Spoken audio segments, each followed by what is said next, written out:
자, 우리가 행복주택이 얼마나 저렴한지 주변 시세에 맞춰서 비교해 보기 위해 전월세 전환율이라는 것을 공부했습니다. 전월세 전환율은 전세에서 월세로 옮길 때, 또 월세에서 전세로 전환할 때 적용되는 비율이에요. 자, 이 전월세 전환율을 왜 여러분이 알아두셔야 되냐면, 내가 보증금 얼마의 월세를 살고 있었는데 집주인이 금리가 자꾸 떨어지니 이 보증금을 올리지 않는 대신에 월세를 더 많이 내라, 이렇게 요구할 때, 그럼 내가 기존보다 얼마나 내 주택 가격이 더 올라간, 주택의 임차료가 얼마나 올라갔는지, 이게 정당한지 알아보기 위해서 전월세 전환율을 가지고 총 임대료를 계산해 볼 수 있다라는 거예요. 자, 그래서 이 전월세 전환율은 한국은행에서 제시하는 기준금리에 따라서 전월세 전환율이 바뀌죠. 자, 이 전월세 전환율을 규정한 주택임대차보호법 제7조 2 그리고 주택임대차보호법 시행령 제9조에서는 전월세 전환율을 한국은행 기준금리 플러스 연 3.5%로 규정하고 있습니다. 그래서 현재 한국은행 기준금리는 0.75%라서 전월세 전환을 할 때 이 비율을 0.75 플러스 3.5에서 4.25% 적용을 하게 돼 있습니다. 그래서 만약에 반전세를 월세로 전환하는 경우에는 월세로 전환할 보증금 곱하기 전월세 전환율 를 12개월로 나눠서, 그리고 월세를 더하면 월 임대료 수준에서 계산이 되겠죠. 그 다음에 월세를 전세로 전환할 경우에는 전세를 연 단위로 계산하기 위해서 월세에다 곱하기 12개월 그리고 다시 전월세 전환율을 나누고, 이걸 여기다 월세 보증금을 더해보면 전체 전세 가격이 어느 정도 되는지 계산할 수 있다는 거예요.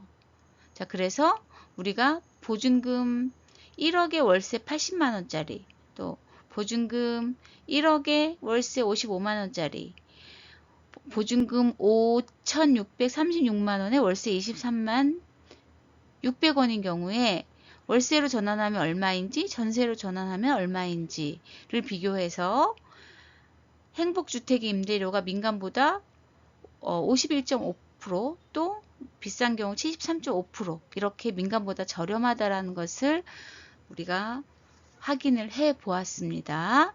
자, 요 전월세 전환율 계산하는 거 여러분이 알아두시면 매우 유용하게 쓸 수 있을 거라 생각됩니다. 자, 그 다음에 우리가 부동산 가격 공시제도에 대해서 배웠네요. 부동산 가격 공시제도는 토지나 주택 등의 부동산 적정 가격을 공시하는 제도입니다. 그래서 부동산의 적정한 가격 형성과 조세와 부담금 등의 형평성을 도모하기 위해서 만들어진 제도라고 했습니다. 이 부동산은 토지와 주택, 비주거용 부동산으로 나누죠. 토지, 건물로 나누는데 건물은 주택과 주택이 아닌 부동산, 이렇게 세 개로 크게 구분을 하고, 토지와 주택은, 자, 토지는 건물이 올라가 있는 경우가 많아서 토지만 거래되는 경우가 많지 않잖아요. 그래서 토지의 가격을 평가하는 것이 어렵기 때문에 표준지라는 것을 둬서 먼저 가격의 평가 전문가인 감정평가사가 표준지 공시지가를 구하고, 이것을 바탕으로 다시 개별 공시지가를 산정하도록 되어 있습니다. 주택은, 우리가 앞에서 주택은 어떻게 나눴어요? 단독주택과 공동주택으로 나눴죠. 근데 공동주택은 동일한 유형의 주택이 위로 더 얹어져 있는 거예요. 그래서 공동주택은, 그리고 거래가 많이 되기 때문에, 아파트 거래가 많이 되기 때문에 가격 산정이 단독주택보다는 수월하죠. 그래서 공동주택 공시가격은 한국감정원에서 전수조사를 해서 바로 가격을 공시하게 되어 있습니다. 자, 단독주택의 경우에는 거래가 공동주택보다 활발하지 않기 때문에 표준 단독주택이라는 것을 선정을 해서 공시가격을 먼저 구하고 이걸 베이스로 개별 단독주택의 공시가격을 산정하도록 되어 있습니다. 자, 그런데 토지보다는 그래도 주택가격 산정하는 것이 쉽기 때문에 표준 단독주택 공시가격은 감정평가사가 아니라 한국감정원의 직원이 담당을 하고 있습니다. 자, 요렇게 요 세 개는 매년 가격 공시를 하는 것입니다. 요 세 개와 요 두 개, 5개, 총 5개는 매년 가격이 공시돼요. 우리가 부동산 가격 공시에 관한 법률에서는 비주거용 부동산에 대해서도 매년 가격 공시를 하도록 법에서 규정하고 있지만 아직까지 비주거용 부동산에 대한 공시가격은 산정되고 있지 않습니다. 그래서 비주거용 부동산의 경우에는 시가표준액이라는 것을 행안부에서 산정을 해서 세금을 부과하고 있습니다. 기억나시나요? 자, 공시지가 제도부터 보면 우리나라에 약 3,879만 필지가 있는데 이 중에서 조세나 부담금 부과 대상인 사유지 그리고 국공유지 중에서 일반 임대를 할 수 있는 잡종재산에 해당되는 경우에만 지가 산정을 합니다. 근데 국공유지 중에서 공공이 쓰고 있는 것은 우리가 세금을 안 물리죠. 그런 토지를 뺀 나머지 토지에 대해서만 공시지가를 조사해서 공표하도록 되어 있습니다. 자, 이러한 많은 필지를 한 번에 가격 산정하는 것이 어렵기 때문에 전체 토지의 대표성이 인정되는 50만 필지를 표준지로 선정을 해서 먼저 표준지 공시지가를 정하고 이 표준지 공시지가를 기준으로 해당 지역의 토지에 대한 개별 공시지가를 조사해서 가격 산정을 해서 공시하도록 되어 있습니다. 그래서 표준지 공시지가에 비준표에서 나온 가격 배율을 곱해서 개별 공시지가가 되는 거죠.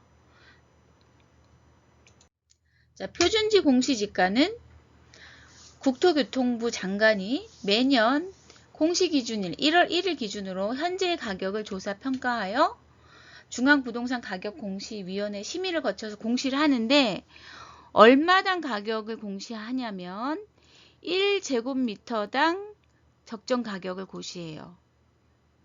얼마당? 1제곱미터당 적정 가격.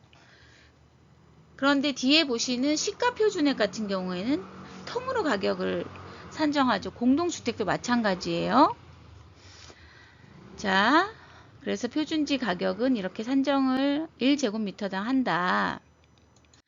자, 그래서 표준지도 마찬가지, 개별지도 마찬가지지만 모두 다 가격에 대해서 소유자가 이의 신청이 있는 경우에는 공시일로부터 한 달 이내에 이의 신청을 하도록 되어 있습니다. 자, 다음으로 개별 공시지가는 표준지 공시지가를 이용해서 산정한 개별 토지 단위 면적, 이것도 마찬가지로 제곱미터당 가격을 고시하도록 되어 있습니다. 개별 공시지가는 누가 책임을 지고 공시하냐면 시군구청장이 공시하도록 되어 있습니다. 표준지는 국토교통부가 교통부 장관이 공시하도록 되어 있고요. 자, 공시지가 구할 때 표준지 공시지가에 비준표를 통해서 도출된 가격 배율을 곱해서 만들어진다라고 했습니다. 자, 다음으로 주택가격 공시제도에 대해서 알아보면 주택은 공동주택과 단독주택으로 나뉘죠. 그래서 공동주택은 우리 앞에서 배웠죠. 아파트, 연립, 다세대 주택이 공동주택, 여기 기숙사까지 들어가죠. 공동주택에 해당되죠. 공동주택은 한국감정원에서 전수를 조사해요. 그래서 국토교통부 장관이 가격을 공시하게 되어 있습니다. 그리고 얘는 주택 한 호당 가격이죠. 1제곱미터당 가격이 아니라 한 호당 가격을 공시하도록 하고 있습니다. 단독주택의 경우에는 22만 호를 먼저 표준주택으로 선정해서 가격 조사를 하고 그 다음에 이를 바탕으로 개별 주택의 가격을 공시하도록 되어 있어요. 그래서 표준주택 22만 호는 한국감정원이 조사를 한 다음에 국토교통부 장관이 공시를 하고, 개별 주택은 시장 군수 구청장이 공시하도록 되어 있습니다. 자, 우리가 층별 효용 비율도 배웠네요. 건축물이 2층 이상인 경우에 그 건물이 각 층에 따른 수익성이나 쾌적성이 달라지기 때문에 이로 인해서 효용의 차이가 난다라고 했어요. 그래서 이것을 수치화한 개념이 층별 효용 비율입니다. 통상 상업용 부동산의 경우에 1층이 가장 좋죠. 접근성이 좋기 때문에. 그래서 1층의 효용이 가장 높고 위로 갈수록 또 지하로 내려갈수록 효용이 떨어지겠죠. 근데 반대로 또 초고층 빌딩의 경우에는 뷰나 여러 가지 를 고려했을 때 이 아래층의 중간보다는 더 최상층이 효용이 높은 경우가 있습니다. 또 우리가 살고 있는 아파트의 경우에도 조망이나 방위, 안전성 이런 것들에 따라서 또 소비자 선호에 따라서 층별 효용이 달라질 수 있죠. 그래서 공동주택의 공시 가격을 보면 해당 아파트에서 어느 층이 가장 로얄층인지 알 수 있다라고 말씀드렸어요. 그래서 우리가 이 층별 효용을 구해서 로얄층, 소비자들이 선호하는 로얄층, 그리고 전망이 어디가 좋은지 찾아낼 수 있다라고 우리가 배웠습니다. 예를 들어 볼까요? 예를 들어서 이렇게 어떤 아파트에 2016, 17, 18, 19 층별 효용을 뽑아봤더니 어디가 제일 높냐면 11층부터 꼭대기층까지 사람들이 선호를 하는 걸로 나와 있네요. 이렇게 제일 1층의 가격을 저층의 가격을 기준으로 층별 효용을 비율로 나타낸 것이 층별 효용 비율이라고 말씀드렸습니다. 여러분이 이 정도는 구해 보실 수 있을 것 같아요. 자, 다음으로 그러면 부동산 가격 공시에 관한 법률로 가격 공시가 이루어지지 않은 비주거용 부동산의 경우에는 건축물의 시가표준액이라는 것을 가지고 세금을 부과한다라고 말씀드렸습니다. 자, 그래서 이 건축물 시가표준액이라는 것을 어디에서 어떻게 찾는지 제가 여러분들한테 수업을 통해서 보여드렸습니다. 자, 건축물 시가표준액을 산출하는 방법은 건물 신축 가격 기준액, 매년 행안부 장관이 정하는 건물 신축 가격 기준액에다가 구조지수, 용도지수, 위치지수를 곱하고 건물의 경과연수별 잔존가치율, 거기에 면적, 그리고 건물의 가격에 영향을 미치는 규모나 형태, 특수설비, 예를 들면 친환경 설비 이런 것들요. 자, 이런 것들을 가산하거나 감산해서 건축물 시가표준액을 구할 수 있다라고 말씀드렸습니다. 자, 그래서 제가 부동산 가격은 어디에서 확인하느냐? 여러분이 알아두셔야 되겠죠. 상식이에요. 자, 매년 가격이 공시되는 부동산의 경우에는 부동산 공시가격 알림이 사이트에서 확인할 수 있습니다. 여기에서 몇 개? 5개의 가격을 확인할 수 있죠. 어떻게 5개예요?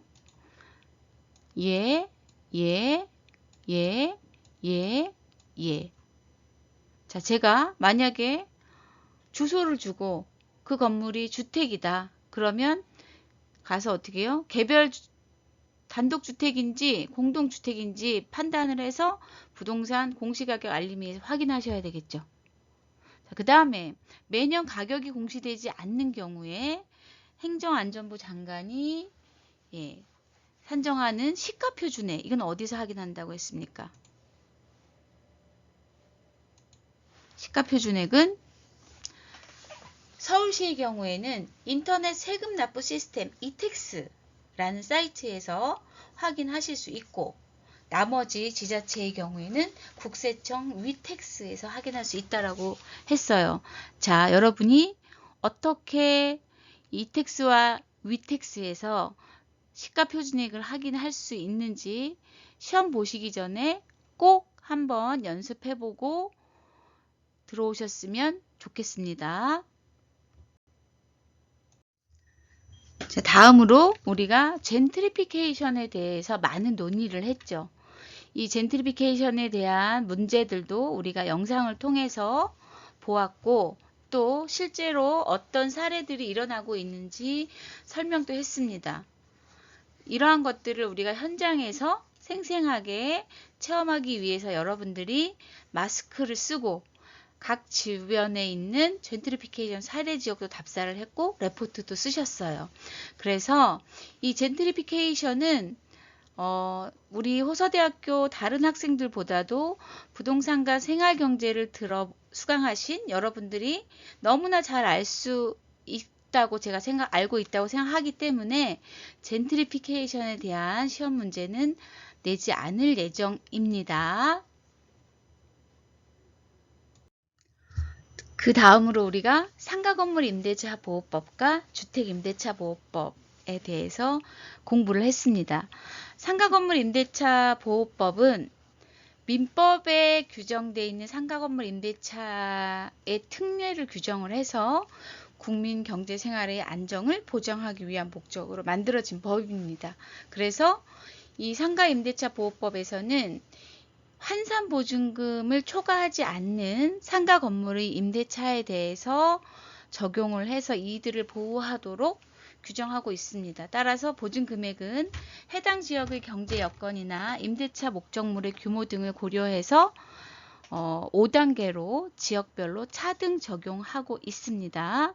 그리고 보증금 외에 차임이 있는 경우에는 그러니까 보증금과 월세 이렇게 돼 있는 구조에서는 차임액의 은행법에 따른 은행의 대출금리를 고려해서 대통령령으로 정하는 비율 100분의 100을 곱해서 100배죠. 100배를 곱해서 환산한 금액을 가지고 환산 보증금을 계산하도록 되어 있습니다. 그래서 서울의 경우에는 9억 원, 수도권 정비계획법에 따른 과밀 억제 권역과 부산광역시는 6억 9천만 원, 광역시, 세종특별자치시, 파주시, 화성시, 안산시, 용인시, 김포시, 광주시는 5억 4천만 원, 그 밖의 지역은 3억 7천만 원까지 의 범위 내에서 상가 건물을 계약한 임차인들을 보호하도록 규정하고 있습니다. 자, 이와 같이 상가 건물 임대차 보호법에 적용을 받으려면 대항력을 가져야 되겠죠. 자, 첫 번째, 이를 위해서는 먼저 임차인이 상가를 인도받아야 합니다. 그리고 세무서에 가서 사업자 등록을 신청을 합니다. 그러면 사업자 등록을 신청한 다음날 0시부터 대항력을 얻게 되는 거죠. 대항력이 발생합니다. 자, 이때 상가건물 임대차 보호법의 적용을 받기 위해서 대항력이 발생을 하고 이 대항 요건을 갖추고 플러스 관할 세무서장으로부터 임대차 계약서상의 확정일자를 받게 되면 임차인은 우선 변제, 그러니까 우선 변제에 대한 권리가 생기게 되는 거죠. 그래서 세 가지 요건을 갖춰야 돼요. 상가에 대한 인도를 받아야 되고, 세무서에 사업자 등록을 신청해야 되고, 확정일자를 받아야 됩니다. 그리고 요건은 환산보증금 이내에 들어가야 되겠죠. 자, 이렇게 해서 상가건물 임대차 보호법 적용을 받을 수 있습니다. 자, 그러면 환산보증금은 어떻게 계산하느냐? 앞에서 말씀드린 대로 보증금만 있는 경우는 별로 없어요. 상가의 경우에. 그쵸? 그래서 보증금 플러스 월 임대료 곱하기 100. 자, 이렇게 해서 환산보증금을 계산을 해야 되겠죠. 자, 그런데 우리가 환산보증금을 계산할 때 계약서상에 부가가치세에 대한 특약을 어떻게 했는지에 따라서 이 보증금을 계산하는, 환산보증금 계산하는 방법이 달라진다라고 말씀드렸어요. 자, 예를 들어서 보증금 2천만 원에 월 임대료 55만 원으로 계약을 했는데 월 임대료 계약 시에 부가세가 별도라고 명시되어 있는 경우에는 55만 원이 순수하게 월 임대료인 거죠. 그래서 2천만 원 플러스 55 곱하기 10 해서 7,500만 원이 환산 보증금이 되는 것이고, 만약에 계약서상에 월 임대료 55만 원 가로해 놓고 부가세 포함 이렇게 써 있다라고 하면 55만 원 중에 10%는 부가세인 거죠. 그래서 순수한 임대료는 50만 원이 되는 겁니다. 그래서 2천만 원 플러스 50 곱하기 100 해서 7천만 원이 환산 보증금이 되는 거죠. 그래서 이 환산 보증금 이내에 들어가 있는 임차 계약의 경우에는 우선 변제권을 갖게 되는 거죠. 그리고 임차권 등기 명령도 시행할 수 있고 묵시적인 갱신도 당연히 혜택을 받을 수 있습니다. 또한 임차인과 다시 임대인이 월 임대료를 올릴 때 증액 청구를 할 때 5% 이내에서 임대료를 계약을 상승을 하도록 규정을 받고 있죠. 그 다음에 소액 임차 보증금에 대해서 무조건적으로 최우선으로 변제받을 수 있는 권리를 갖게 됩니다. 그러나 이 환산 보증금이 넘어서는 계약의 경우에는 이러한 혜택을, 그러니까 법적 보호를 받을 수 없고 다시 민법상의 규정에 따라서 보호를 받아야 되는 경우가 생기죠. 자, 그래서 이러한 상가 건물 임대차 보호법은 소상공인을 보호하기 위해서 시행되고 있는 법이다라고 알아두시면 좋겠습니다. 자, 그러면 우선 변제 임차인의 범위와 이 환산 보증금의 보호를 받는 거하고 최우선 변제는 또 다른 거죠. 최우선 변제는 실제로 이런 환산 보증금 내에 있는 임차인 중에서도 아주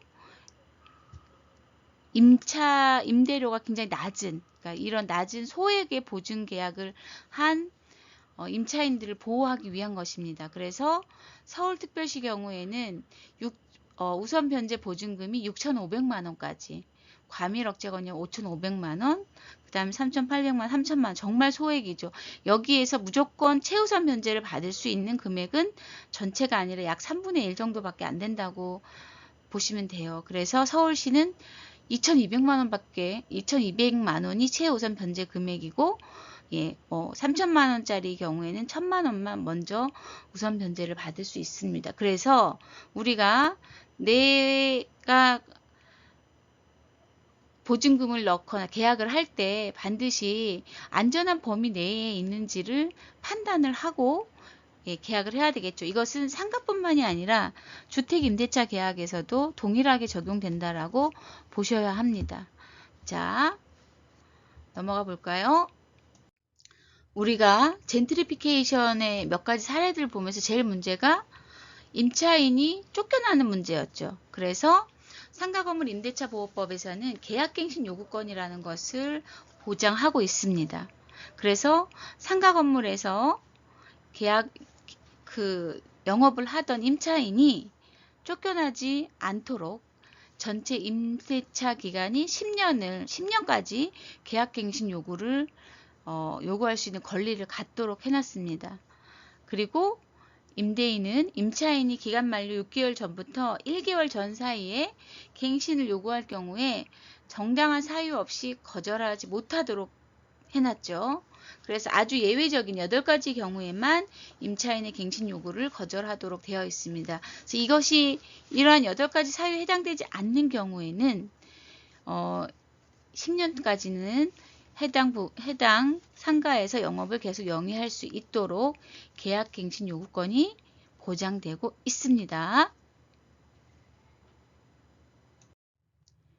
또한 상가건물 임대차 보호법에서는 권리금을 정당하게 회수할 수 있도록 보장하고 있습니다. 그래서 계약 종료 6개월 전부터 종료 시점까지 임차인이 권리금 계약에 따라서 임대인에게 본인이 이제 구해온 주선한 신규 임차인으로부터 권리금을 지급받을 수 있습니다. 이때 임대인이 이유 없이 계약 체결을 거부하거나 이렇게 해서 권리금을 회수하는 것을 방해한다라고 하면 임대인은 임차인에 대해서 권리금 손해배상 책임을 져야 합니다. 자, 그래서 임대인이 권리금 방해 행위를 하는 유형을 법에서 명시를 하고 있죠. 자, 이런 것들은 여러분이 뭐 구체적으로 모르신다 하더라도 정당하게 계약 종료 6개월 전부터 종료 시점까지 신규 임차인한테 권리금을 회수할 수 있도록 법에서 보호하고 있다 정도는 여러분이 알아두셨으면 좋겠습니다.